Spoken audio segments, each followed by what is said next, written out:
Hello, good morning to everyone. आज हम लोग डिस्कस करने वाले हैं corporate tax planning and management पे। और ख़ास तौर पे आज इस सब्जेक्ट का एक बेसिक क्लास होने वाले हैं। ख़ास तौर पे टैक्स इविजन क्या है, टैक्स अवॉइडेंस क्या है, टैक्स प्लानिंग क्या है और टैक्स मैनेजमेंट क्या है। इन तमाम टॉपिक पे आज हम लोग डिस्कस करने वाले हैं। और ये शॉर्ट रहेगा वीडियो, एक छोटे सा मतलब कि टाइम ड्यूरेशन में मैंने कोशिश किया हो इन तीनों के बारे में कुछ कुछ बताने का, ताकि एग्जाम के टाइम में आप लोग को रिवीजन करने में काफ़ी सहायता प्राप्त होगी। तो देखिए यहाँ पे तो ऐसे मैंने लिखवाया हूँ टैक्स प्लानिंग, लेकिन सबसे पहले हम लोग समझते हैं टैक्स इविजन क्या है। मतलब टैक्स इविजन क्या है, टैक्स इविजन।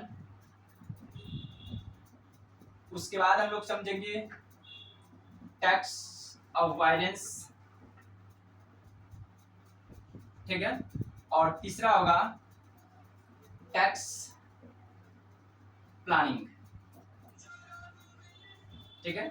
और उसके बाद होती है टैक्स मैनेजमेंट।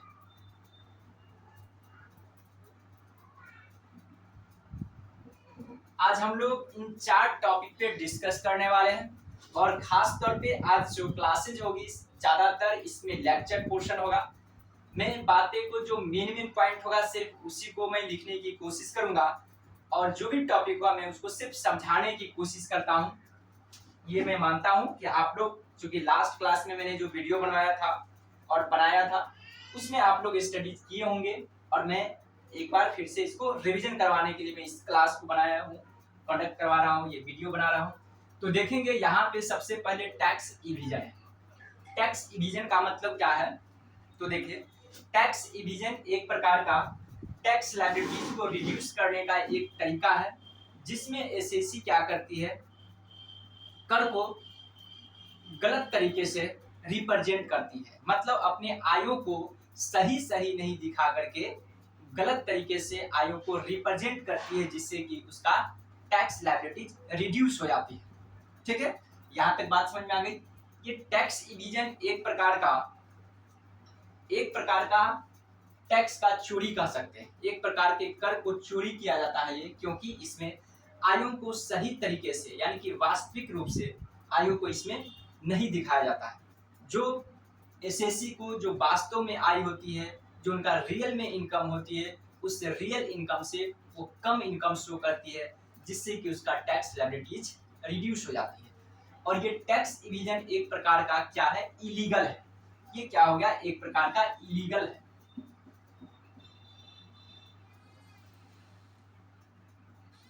इलीगल है, ठीक ना। और साथ ही साथ इलीगल के साथ साथ इमोरल भी है। इलीगल है और इमोरल भी है, क्योंकि ये गैर कानूनी है और साथ साथ ये अनैतिकता, और साथ ही साथ ये नॉन ट्रेडिंग है, ठीक है, क्योंकि ये ऐसा करना गैर कानूनी है, ठीक ना। और जो भी पर्सन या जो भी एसएससी यदि टैक्स इविजन करती है तो उसको सरकार अपनी ओर से सजा देती है, इसके लिए पनिशमेंट है, क्योंकि इलीगल वर्क हो गया। अब हम लोग समझते हैं कि टैक्स लायबिलिटीज को रिड्यूस करने के लिए हम लोग टैक्स इविजन किस तरह करते हैं, ठीक ना। तो टैक्स इविजन करने के लिए एसएससी पहला क्या करती है, अपनी जो रियल सेल्स होती है उस सेल्स को लेस मतलब कि कम शो करती है। पहला एक ये प्रोसेस हो गया। उसके बाद कहता है capital expenditure as a revenue expenditure, मतलब जो भी पूंजीगत खर्चा होता है उसको वो आयगत खर्चा मान लेती है, ठीक है। Personal expenses as a business expenses, जो उसका व्यक्तिगत जो खर्चा होता है उसको वो बिजनेस का एक्सपेंस ट्रीटमेंट कर लेती है, जिससे क्या होती है, प्रॉफिट एंड लॉस में शो कर देती है और उनका प्रॉफिट रिड्यूस हो जाती है। और जैसे ही इनकम रिड्यूस होगा तो क्या होगा, टैक्स लायबिलिटी भी रिड्यूस हो जाएगा। यहाँ तक बातें समझ में आ रही है। साथ ही साथ जो कैपिटल गेन का इनकम होता है उसको नहीं दिखाना, मतलब कि अनडिस्क्लोजर ऑफ कैपिटल गेन, मतलब कि जो कैपिटल गेन से इनकम होती है उस गेन को वो नहीं दर्शाती है, ठीक ना। उसके बाद बोगस एक्सपेंस को शो कर देता है, मतलब जो फालतू का खर्चा है, मतलब कि रियल में वो खर्चा हुआ ही नहीं, लेकिन एसएससी क्या करती है, वो बोगस एक्सपेंस के रूप में शो करके अपने इनकम को रिड्यूस कर लेती है, और जैसे इनकम में कमी होती है तो टैक्स लायबिलिटीज भी कम पड़ जाती है। तो आई होप कि आप लोग टैक्स इविजन समझ गए होंगे। ठीक है, ये एक प्रकार के एंटी सोशल है, एंटी ट्रेड है, एंटी नेशनल है, यानी कि ये गैर व्यापारिक है, गैर राष्ट्रीयकृत है, ठीक ना, यानी कि राष्ट्र के हित के लिए नहीं है, ये व्यवसाय के हित के लिए नहीं है। तो ये एक प्रकार की टैक्स इविजन है। ठीक है, अब देखेंगे टैक्स अवॉइडेंस। कहीं ना कहीं ये भी एक प्रकार के टैक्स लायबिलिटीज को रिड्यूस करने का एक तरीका है, ठीक ना, बट यहाँ ये दोनों में थोड़ा का डिफरेंस है। देखिए, टैक्स अवॉइडेंस में एसएससी क्या करती है, टैक्स का जो प्रोसीजर है, जो प्रोविजन है, उस प्रोविजंस को लूप होल्स निकाल करके अपना टैक्स लायबिलिटी को रिड्यूस करती है। मतलब ये कि जो टैक्स डिपार्टमेंट का अपना प्रोविजन है, उस प्रोविजन की भावनाओं की अकॉर्डिंग वो अपना कार्य करती है, टैक्स की कमी को पकड़ती है और उस कमी को फायदा उठा करके अपने टैक्स लायबिलिटीज को रिड्यूस कर लेती है। तो जैसे ही यह टैक्स लायबिलिटीज को रिड्यूस करती है, मतलब प्रोविजन को गलत तरीके से फायदा उठा करके, ठीक ना, तो ये प्रकार से इलीगल नहीं हुआ, ये हुआ लीगल है। क्या समझे? टैक्स अवॉइडेंस क्या है? एक प्रकार के लीगल प्रोसीजर है, बट अनएथिकल है।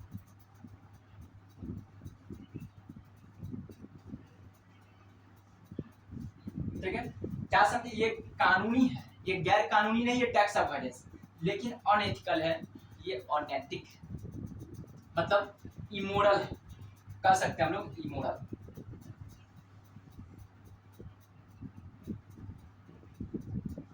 ठीक है, इस तरह से हम लोग कह सकते हैं। ये हुआ आपको tax avoidance.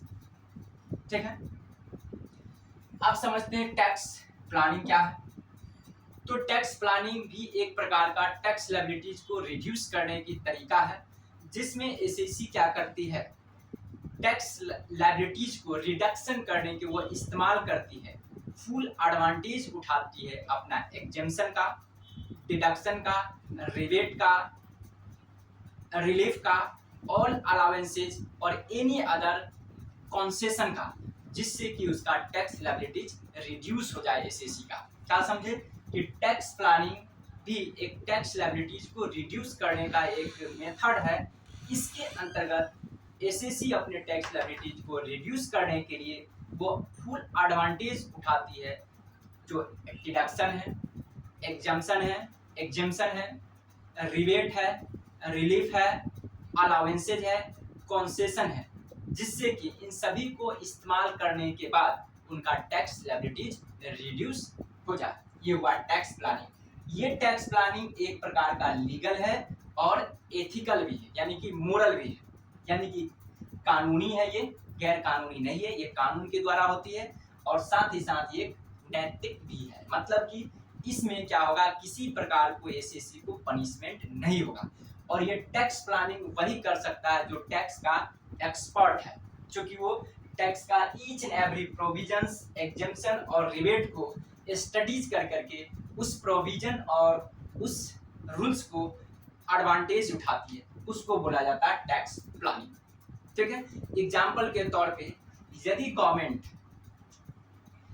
Government under section, ठीक है, 80I का प्रोविजन बनाया है, तो इस प्रोविजन को इसमें फायदा लिया जाता है। ये प्रोविजन दिया गया है, यदि कोई एसएससी पूर्वोत्तर राज्य में, यानी कि नॉर्थ ईस्टर्न स्टेट में अपना बिजनेस स्टार्ट करती है, तो उसे 100% प्रॉफिट का लगातार 10 वर्षों तक उनको डिडक्शन दी जाती है। तो ये इसलिए दिया गया है ताकि पूर्वोत्तर राज्य का विकास हो सके। ठीक है, नॉर्थ ईस्टर्न स्टेट में डेवलपमेंट हो सके, उसके हित में कुछ कार्य हो सके, ताकि वहाँ पे जो भी न्यू एसएससी होगा अपना बिजनेस को स्टार्ट करेगा और उस पूर्वोत्तर राज्य का विकास होगा, और उस पूर्वोत्तर राज्य को विकास में वो अपना योगदान देगा। ठीक ना, तो यहाँ पर अंडर सेक्शन 80I का एडवांटेज देती है। उसके बाद गवर्नमेंट हम लोग को जैसे 80C का भी एडवांटेज देती है। 80C का एडवांटेज यानी कि गवर्नमेंट जो प्रोविजन बना रखा है अंडर सेक्शन 80C, ये कोई इंडिविजुअल और एचयूएफ के लिए, ये ऐसा इसलिए दिया गया ताकि कोई इंडिविजुअल और एचयूएफ अपने छोटे छोटे जो सेविंग होता है उस सेविंग को अपने लाइफ के लिए इन्वेस्टमेंट कर सके। जैसे एग्जाम्पल के तौर पे म्यूचुअल फंड परचेज कर सके, ठीक है, एलआईसी में इन्वेस्टमेंट कर सके, वो प्रोविडेंट फंड में इन्वेस्टमेंट कर सके, ठीक है, बच्चे को पढ़ाने के लिए ट्यूशन फी का पेमेंट कर सकता है, सुकन्या समृद्धि स्कीम में वो डिपॉजिट कर सकता है, या म्यूचुअल फंड में इन्वेस्टमेंट कर सकता है, या सब्सक्रिप्शन परचेज कर सकती है, या अप्रूव्ड सुपरमेशन में ये फंड मिलती है। तो इन सारा प्रोविजन और इन सारा डिडक्शन को वो एडवांटेज देती है, फुल एडवांटेज उठाती है। उसी को हम लोग टैक्स प्लानिंग कहते हैं। और ये एक प्रकार का लीगल और मोरल है, ये इमोरल नहीं है, इलीगल भी नहीं है। तो ये आप कह सकते हैं टैक्स प्लानिंग यहाँ पे गवर्नमेंट के लिए भी फायदा है और एसएससी के लिए भी फायदा है, ठीक है। ये हमारे कंट्री के लिए काफी एडवांटेज होती है, ठीक ना। आई होप कि आप लोग मेरे बातों को यहाँ तक समझ पाए होंगे। उसके बाद हम लोग चलते हैं टैक्स मैनेजमेंट।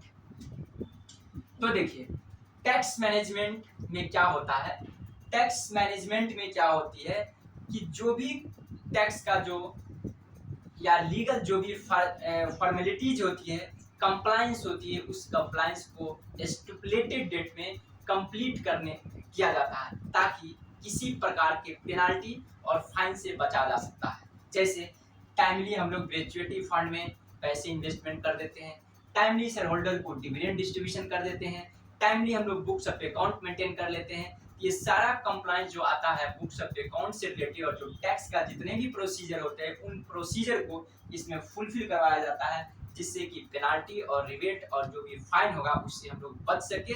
और इन सभी चीज़ों से जैसे ही हम लोग बचेंगे तब अपने लोगों को क्या होगा, टैक्स लायबिलिटीज का रिड्यूसिंग होगी और साथ साथ टैक्स मैनेजमेंट करने से ही हम लोग टैक्स प्लानिंग कर सकते हैं। इसका मतलब ये हुआ कि पहले टैक्स मैनेजमेंट होगी, उसके बाद टैक्स की प्लानिंग होगा। बातें समझ में आ रही होगी। अब थोड़ा हम लोग समझते हैं कि इसका ऑब्जेक्टिव क्या होता है, ठीक ना। ऑब्जेक्टिव क्या होंगे टैक्स प्लानिंग का, क्योंकि मेन फोकस हम लोग को टैक्स प्लानिंग पे करनी थी, ठीक ना। तो टैक्स प्लानिंग का हम लोग थोड़ा देखेंगे ऑब्जेक्टिव क्या है, उस ऑब्जेक्टिव के बारे में हम लोग थोड़ा सोचते हैं।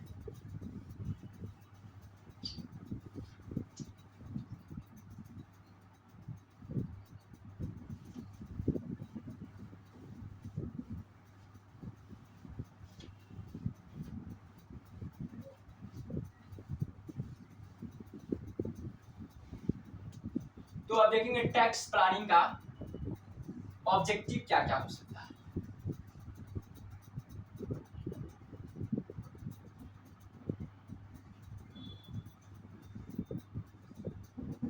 ऑब्जेक्टिव ऑफ टैक्स प्लानिंग, तो देखिए टैक्स प्लानिंग का मतलब तो समझ गए हम लोग, मीनिंग भी समझ गए।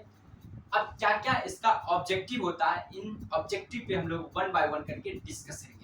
तो डेफिनेशन से ही पता चला, उसका मीनिंग से ही हम लोग को पता चला कि एक प्रकार के ये टैक्स लायबिलिटीज को कम करने का मेथड है। तो पहला क्या होगा, मिनिमाइजेशन ऑफ टैक्स लायबिलिटीज, पहला ये होगा फायदा। दूसरा क्या फायदा होगा, इससे नेशनल का ग्रोथ होगा, यानी कि ग्रोथ ऑफ इकोनॉमी, यानी कि इकोनॉमी का ग्रोथ होगा। तो मैं इस चीज को लिखवा रहा हूं सबसे पहले, पहला number 1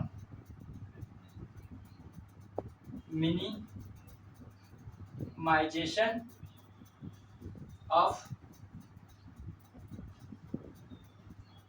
tax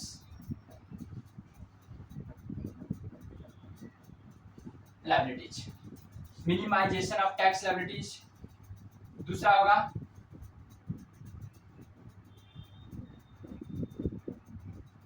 minimisation of litigation,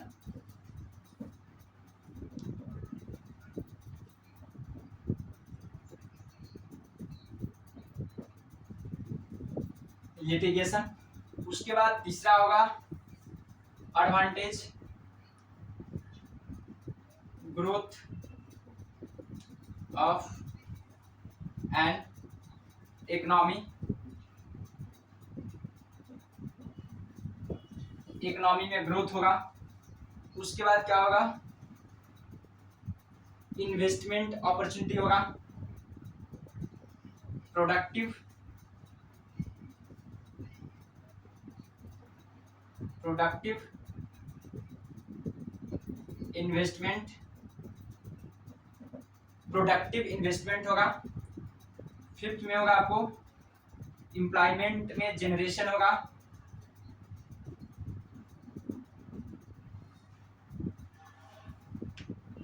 employment,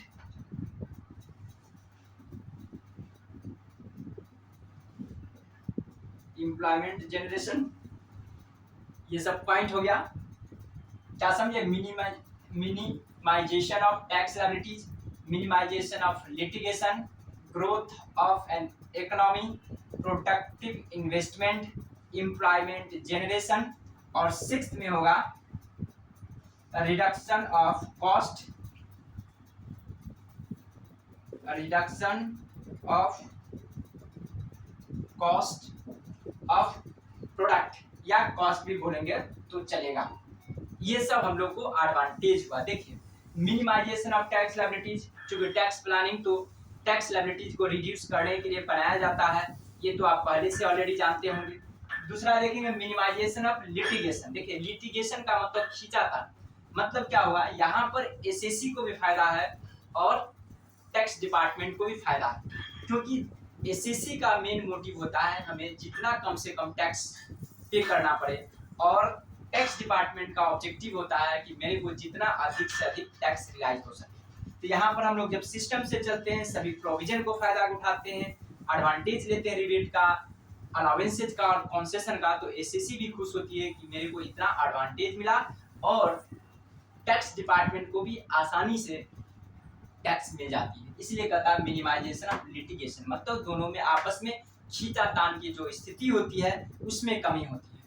growth of an economy, मतलब कि राष्ट्र को वृद्धि में भी काफी सहायता प्रदान करती है। टैक्स प्लानिंग को, कंट्री को यानी कि इकोनॉमी को डेवलपमेंट करने में काफी इंपॉर्टेंट योगदान होती है, क्योंकि टैक्स प्लानिंग की वजह से हमारे क्या होगा, जो भी पैसे होंगे मैं उसे इजी वे से कहीं इन्वेस्टमेंट कर सकता हूँ। इससे क्या होगा, जो भी टैक्स का एक्सपर्ट होगा उसको रोजगार मिल जाती है, ठीक है। जो भी पैसे व्हाइट मनी होता है उसको एसएससी इन्वेस्टमेंट करती है, जिससे इन्वेस्टमेंट अपॉर्चुनिटी में इंक्रीजिंग होती है। तो कहीं ना कहीं टैक्स लायबिलिटी से हमारे जीडीपी भी कहीं ना कहीं इम्पैक्ट डालती है, ठीक है। ये हो गया एम्प्लॉयमेंट जनरेशन, ये भी आप समझ सकते होंगे।